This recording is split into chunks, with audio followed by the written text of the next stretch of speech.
Hello friends, knowledge Brajesh Kumar में आपका हार्दिक स्वागत है। अभी तक जो सवालों के बारे में कुछ बातें बताई थी मैंने, उसके कुछ पॉइंट्स बताए थे पार्ट 1 में। उसका पार्ट 2 बताऊंगा, भाग 2, उसमें उसके वासस्थान हैबिटेट के बारे में बता दूंगा। तो सबसे पहले हेडिंग डालिए सवालों का वासस्थान। सवालों का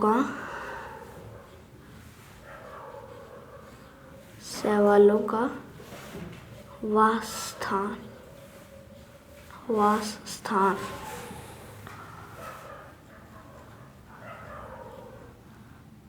वासस्थान का मतलब यानी कि जो वहाँ रहते हैं, सवाल कहाँ कहाँ रहते हैं वो उसका वासस्थान होता है। सवालों का वासस्थान हैबिटेट ऑफ एल्गी।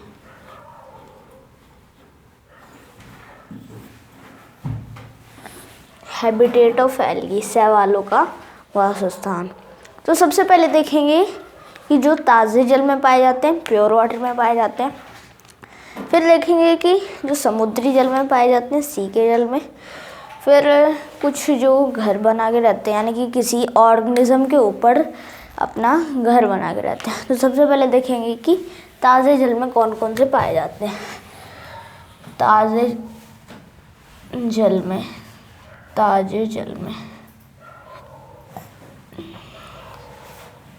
में कौन कौन से पाए जाते हैं प्योर वाटर में। तो ताज़े जल में पाए जाते हैं वॉलवॉक्स, क्लोरेला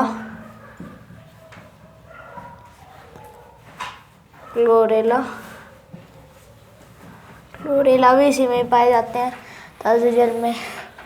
कारा हो गया, डाइटम्स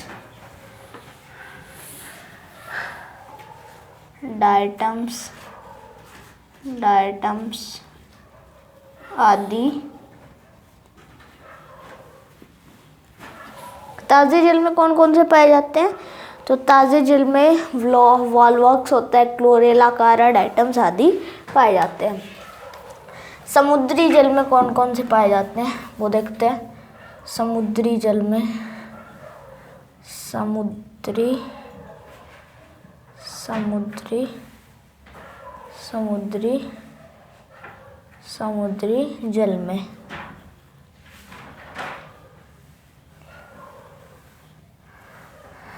समुद्री जल में कौन कौन से पाए जाते हैं?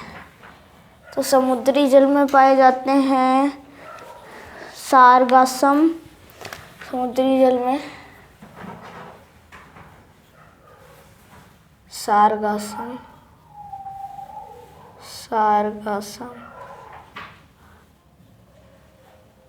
लैमिनेरिया,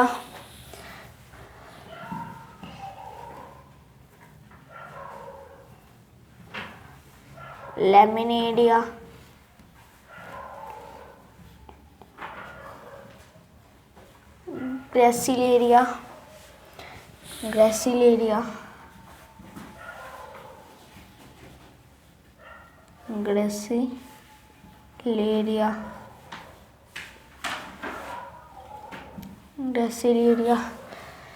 सारगासम, लैमिनेरिया, ग्रेसिलेरिया हो गया। और हो जाते हैं जेलिडियम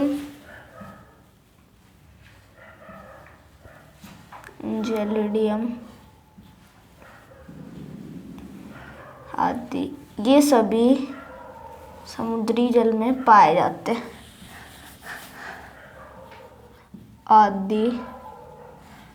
ये सभी समुद्री जल में पाए जाते हैं। ग्रेसिलेरिया जो है, जो भी एक समुद्री जल है, उसे हम एक और नाम से कहते हैं, जिसे कहते हैं समुद्री घास। समुद्री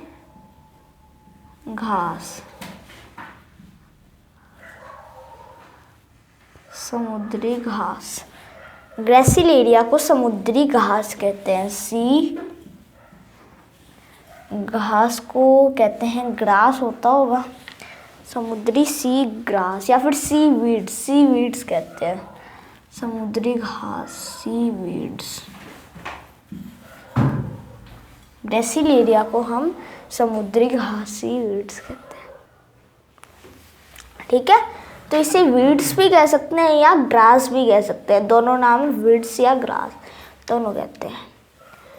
ग्रेसिलेरिया और जेलिडियम, ग्रेसिलेरिया और जेलिडियम से एक पदार्थ उत्पन्न होता है, एक पदार्थ बनता है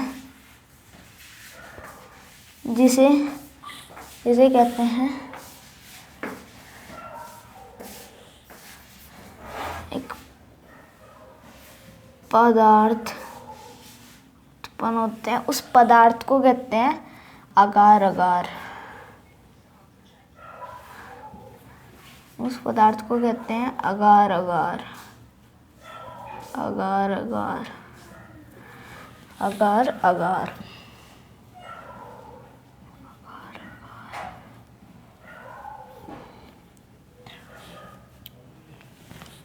ठीक है, समुद्री घास यानी कि सीवीड्स, समुद्री घास, सीवीड्स यानी कि ग्रेसिलेरिया और जेलिडियम से एक पदार्थ उत्पन्न होता है जिसे हम कहते हैं अगार अगार। इसका इम्पोर्टेंस होता है कि अगार अगार पदार्थ का यूज़ हम आइसक्रीम्स और जेलीज बनाने में यूज़ करते हैं। ये व्यवसाय में यूज़ होता है। जब इसका आर्थिक महत्व बताएंगे तो इसके बारे में डिटेल से समझाएंगे। ग्रेसिलेरिया, ठीक है, तो इतना आपको पता चल गया। अब हम आगे देखते हैं। थर्ड जो पॉइंट है वो है कि गर्म झरनों में पाए जाते हैं। गर्म झरनों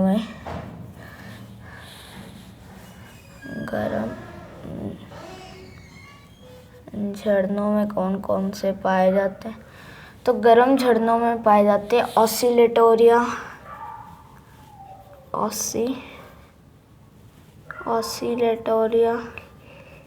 लेटोरिया,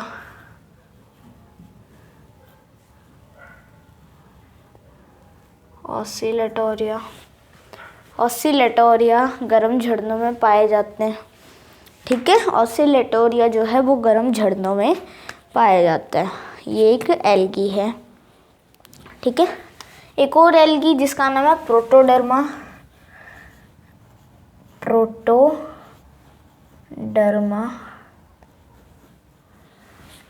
प्रोटोडर्मा जो कि एक इपिज़ोइक एल्गी है। इपिज़ोइक एल्गी जो कि क्या है, एक इपिज़ोइक एल्गी है। प्रोटोडर्मा एक इपिज़ोइक एल्गी है, यानी कि शरीर के बाहर उगता है। यानी कि जैसे कि इपिज़ोइक है, जैसे कि स्किन है वो इपिज़ोइक है, बाहर है। एग्जाम्पल जैसे कि ये है शरीर के अंदर, बॉडी के अंदर, जैसे कि कोई सेल है तब वो बॉडी के अंदर होता है। कहाँ वो वृद्धि करता है? बॉडी के अंदर ही तो करता है, तो वो बॉडी के अंदर होएगा तो उसे कहते हैं एंडोज़ोइक। और जो बॉडी के बाहर, यानी कि जैसे कि यहाँ पे उसे कहते हैं इपिज़ोइक, बाहर। यानी कि किसी के बाहर जगह बना के रहते हैं और किसी के अंदर। ठीक है, ये हम ऑर्गेनिज्म के लिए यूज़ करते हैं। यानी कि कुछ ऐसे भी एल्गी हैं जो किसी ऑर्गेनिज्म, किसी जीव पर अपना घर बना के रहते हैं। जैसे कि प्रोटोडर्मा, वो एक एल्गी है इपिज़ोइक, यानी कि शरीर के बाहर उगता है। तो किस पर? तो वो उगता है कछुओं की। यहाँ से आप इतना लिख लीजिए ना, यहाँ से दिख नहीं रहा होगा।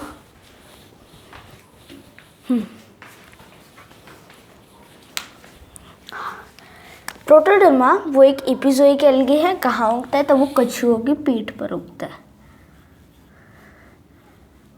कछुओं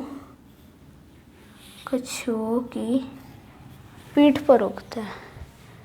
कछुओं जो होते हैं, कछुओं की पीठ पर उगता है।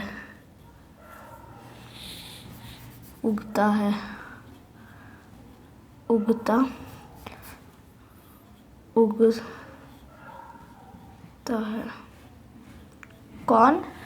कछुओं की पीठ, जो उनकी पीठ होती है उन पर उगता है एक एल्गी जिसका नाम है प्रोटोडर्मा। अगला एक और एल्गी जिसका नाम है क्लैडोफोरा।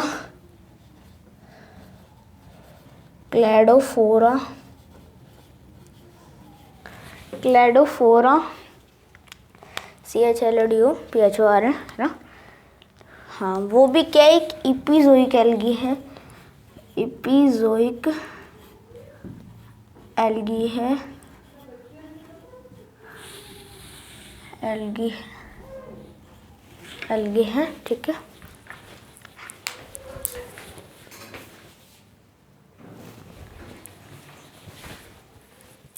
ठीक है। क्लैडोफोरा क्या है, एक इपिज़ोइक एल्गी है। कहाँ उगता है, तो वो क्लैडोफोरा उगता है घोंघों के शरीर पर। घोंघों के शरीर पर उगता है। ठीक है, वो शरीर के बाहर उगता है, शरीर के अंदर नहीं। क्लैडोफोरा भी एक इपिज़ोइक एल्गी है जो कि घोंघों के शरीर पर उगता है।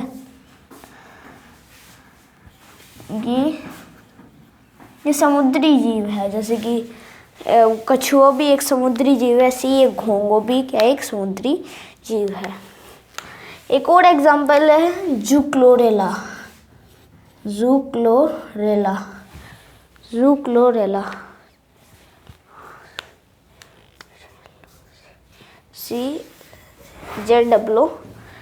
ZWCH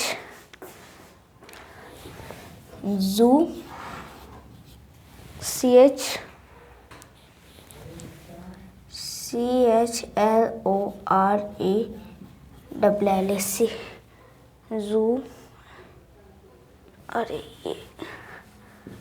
ज़ू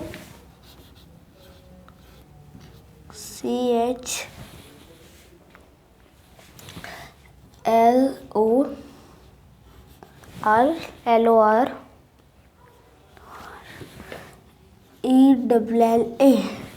जूक्लोरेला है ना, जूक्लोरेला। वो भी क्या, वो एक एंडोजोइक एल्गी, एपिज़ोइक नहीं, वो शरीर के अंदर उगता है।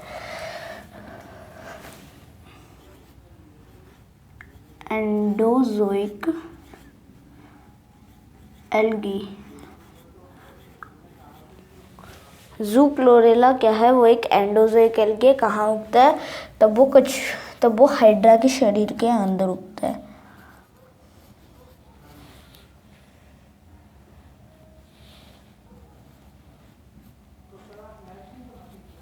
हाइड्रा के शरीर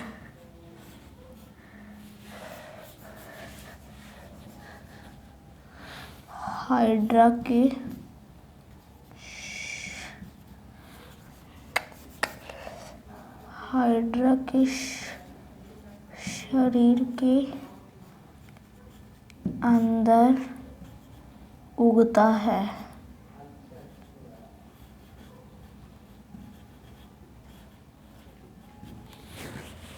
ठीक है, जूक्लोरेला है, वो क्या है, एक एंडोजोइक एल्गी है। वो क्या उगता है, हाइड्रा के शरीर के अंदर उगता है। हाइड्रा एक बहुत ही खतरनाक जीव है, उसके 4 मुंह होते हैं, बड़े भी होते हैं और छोटे भी होते हैं, हाइड्रा। ठीक है, एक और एग्जांपल है ऑसिलेटोरिया और साइमन सिएला। ऑसिलेटोरिया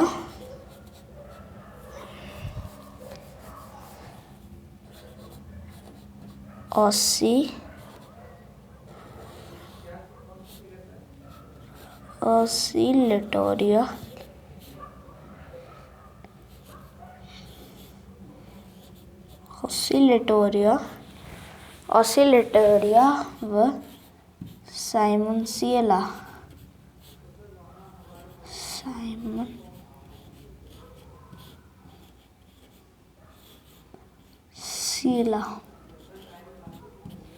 ऑसिलेटोरिया और साइमन सिएला।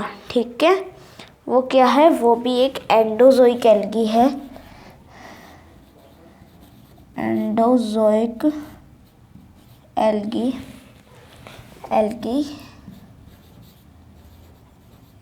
है। कहाँ उगते हैं, तब वो उगते हैं मनुष्य तथा जंतुओं की आंत में पाए जाते हैं। मनुष्य तथा जंतुओं मनुष्य तथा जंतुओं के आंत में पाए जाते हैं। आंत में पाए जाते हैं।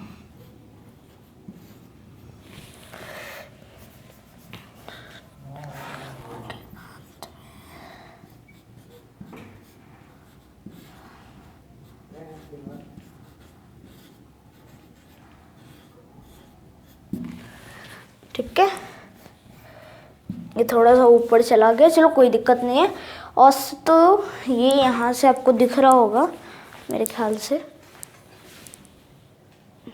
हाँ दिख रहा है कि ऑसिलेटोरिया और साइमनसियला वो एक क्या है, एक एंडोजोइक एल्गी है। कहाँ पाए जाते हैं? तब वो मनुष्य तथा जंतुओं के आंत में पाए जाते हैं। ठीक है, मनुष्य तथा जंतु। ठीक है, तो इतना कुछ हो गया। अब मैं आगे और कुछ और पॉइंट्स लिखाता हूँ। एक और एग्जांपल है जो कि है, एक और एग्जांपल है हेमेटोकोकस लिविलिस। हेमेटोकोकस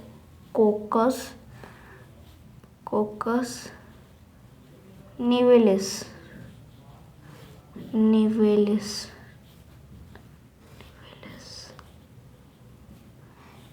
एक एल्गी है जो कि एक बीजीय है,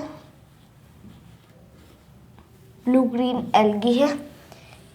वो कहाँ पाए जाते हैं? ये एल्पाइन, ये कहाँ पाए जाते हैं? तो ये पाए जाते हैं एल्पाइन व आर्कटिक क्षेत्रों में। एल्पाइन व आर्कटिक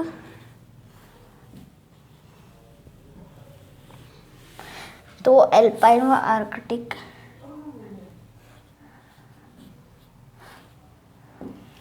ठीक है। हेमेटोकोकस निवेलिस जो कि ब्लू ग्रीन एल्गी है, वो कहाँ पाए जाते हैं? तो वो एल्पाइन व आर्कटिक क्षेत्रों में पाए जाते हैं। ये क्या करते हैं कि इनका कलर क्या होता है? रेड होता है, रेड होता है। ये वहाँ ग्रो करते हैं और लगता है कि यानी कि एल्पाइन व आर्कटिक क्षेत्र वो होते हैं जहाँ बहुत बर्फ़ पड़े, बहुत ज़्यादा बर्फ़ पड़े। और हेमेटोकोकस निवेलिस जो कि एक ब्लू ग्रीन एल्गी है, उनका कलर रेड होता है। तो वो वहाँ ग्रो करते हैं और ऐसा लगता है कि जो बर्फ़ है उनमें खून आ रहा है, उनका कलर रेड हो जाता है। ठीक है, तो इसलिए रेड स्नो दिखने लग जाती है, रेड स्नो दिखने लग जाती है। ठीक है, तो वो कैसे रेड स्नो दिखती है? तब वो हेमेटोकोकस निवेलिस के कारण ही वो रेड स्नो दिखती है। वो एक एल्पाइन व आर्कटिक क्षेत्रों में पाए जाते हैं। हेमेटोकोकस निवेलिस, इनका कलर रेड होता है, ये ग्रो करते हैं और इनको रेड स्नो दिखने लग जाती है और इनके कारण रेड स्नो दिखने लग जाती है। ठीक है, तो वो ज़्यादा मात्रा में ग्रो कर जाते हैं ना, तब वहाँ रेड यानी कि खून आ रहे हैं, तो स्नो रेड हो जाती है। ठीक है, तो इसको देख लेना। नेक्स्ट जो पॉइंट है वो है कि एक और जो एग्जांपल है वो है गोनियोलैक्स।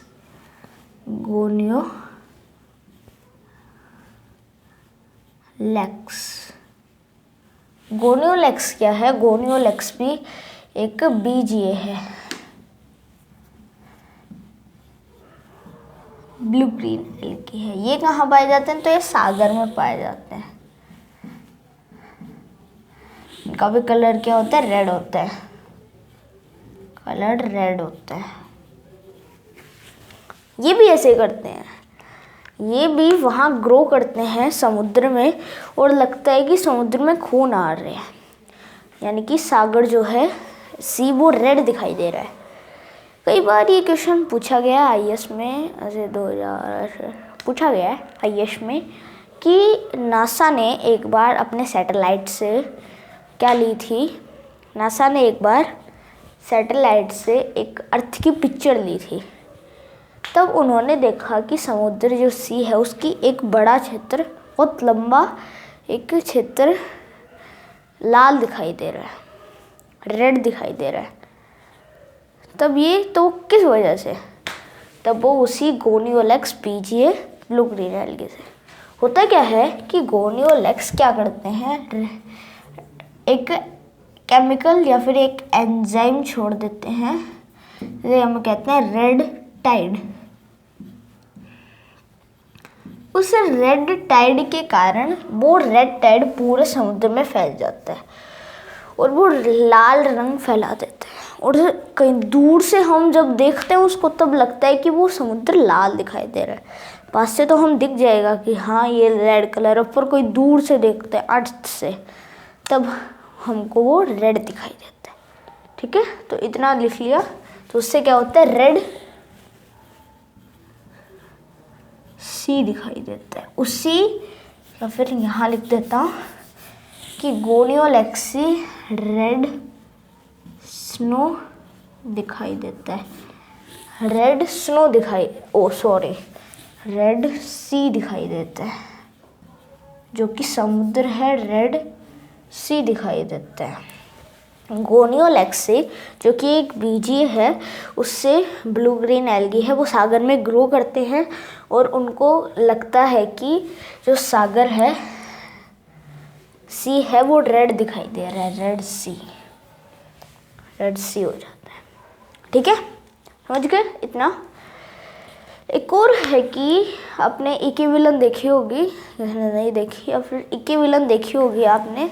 उसमें जब श्रद्धा कपूर पानी जब लेती है तब पानी का जो रंग है, जो कलर है, वो गोल्डन दिखाई देता है ना। तब कुछ लोग कहते हैं कि नहीं ये तो बस ऐसे ये पिक्चर में से कंप्यूटर से पेस्ट कॉपी करके बना दिया। नहीं, वो असली था, क्योंकि उसमें एक एल्गी पाया जाता है जिसे हम कहते हैं नॉक्टुलिका। NOCTULICA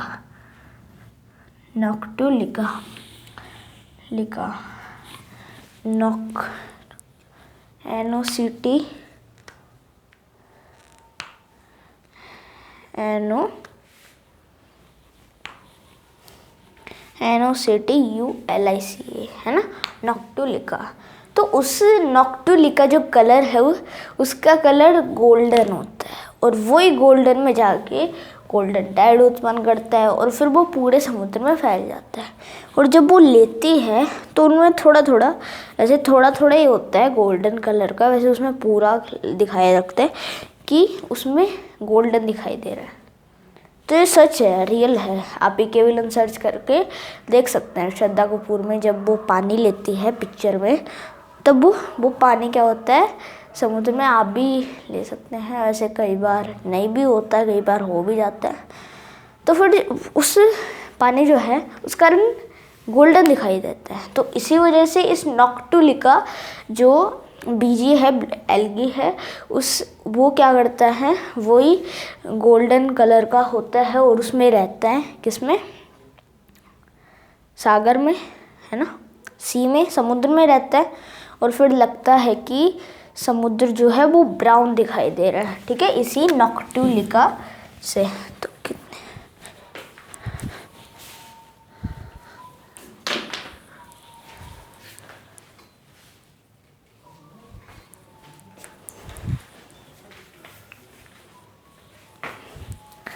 हाँ, मैं देखने चला गया था कितने मिनट का बन गया वीडियो। तो 34 मिनट का बन गया वीडियो। हाँ ठीक है। तो उसी नॉक्टुलिका की वजह से जब श्रद्धा कपूर, आप इके विलन देख भी सकते हैं, उसमें एक पिक्चर थी। ठीक है, तो आज जो शैवालों का वासस्थान है वो पूरी तरीके से ख़त्म हो गया। अब उसकी संरचना देखते हैं कि ऐसे आखिर शैवालों की संरचना क्या होती है। शैवालों का वासस्थान हमने देख लिया, तो इसे अच्छे से एक बार नोट किए। हाँ,